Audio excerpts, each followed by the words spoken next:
নমস্কার, সবাই কেমন আছেন? আশা করি ভালোই আছেন। আজকে আমাদের বাজার থেকে ইলিশ এসেছে।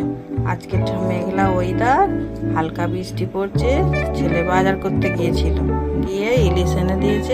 সোনার এনেছে জ্যান্ত মাছ। এই যে চলুন তাহলে মাছটা ধুয়ে নিয়ে আসি, এসে রান্না কি করব দেখাবো। সোনার মাছও ধোয়া হয়ে গেছে, নুন আমি দিয়ে দিয়েছি। মাছের সাথে একটু শাক চচ্চড়িও করলাম, আমার গাছের কুমড়ো শাক। তার সাথে একটু বড়া করেছি, ডাল বেটে দিয়ে করেছি। শুধু মাছ দিয়ে খাবে, ওই জন্য একটু বলি শাক চচ্চড়ি করে ফেলি। একটু উচ্ছে ভাজাও করব। এই যে উচ্ছে কাটা আছে এখানে, গাছেরই উচ্ছে ভাজাও হবে। সব কিছু মাখিয়ে নিয়েছি ইলিশে, এবার আমি ভেজে নেব। কড়াই দিয়ে দিয়েছে, দিয়ে অল্প অল্প করে ভাজছি, একসঙ্গে দেবো না, তাহলে ভাজাটা ভালো হবে।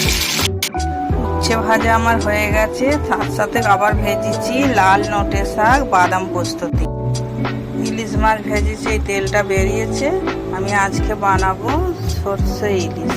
এই যে সর্ষে পোস্ত বেটে নিয়েছি, সাথে কাঁচা লঙ্কা। তেল গরম হয়ে গেছে, ফোড়নে কালো জিরে দিয়ে দিলাম, তার সাথে কাঁচা লঙ্কাটাও দিয়ে দিলাম।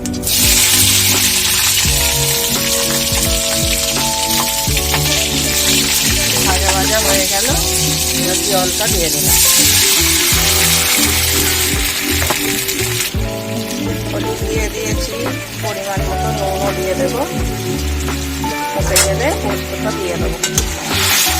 সর্ষে পোস্ত মাথা দিয়ে মাছ দিয়ে নামিয়ে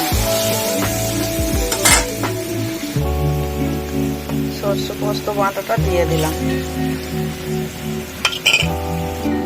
ঝোলটা ফুটে গেছে, মাছগুলো এবার ঢেলে দেব।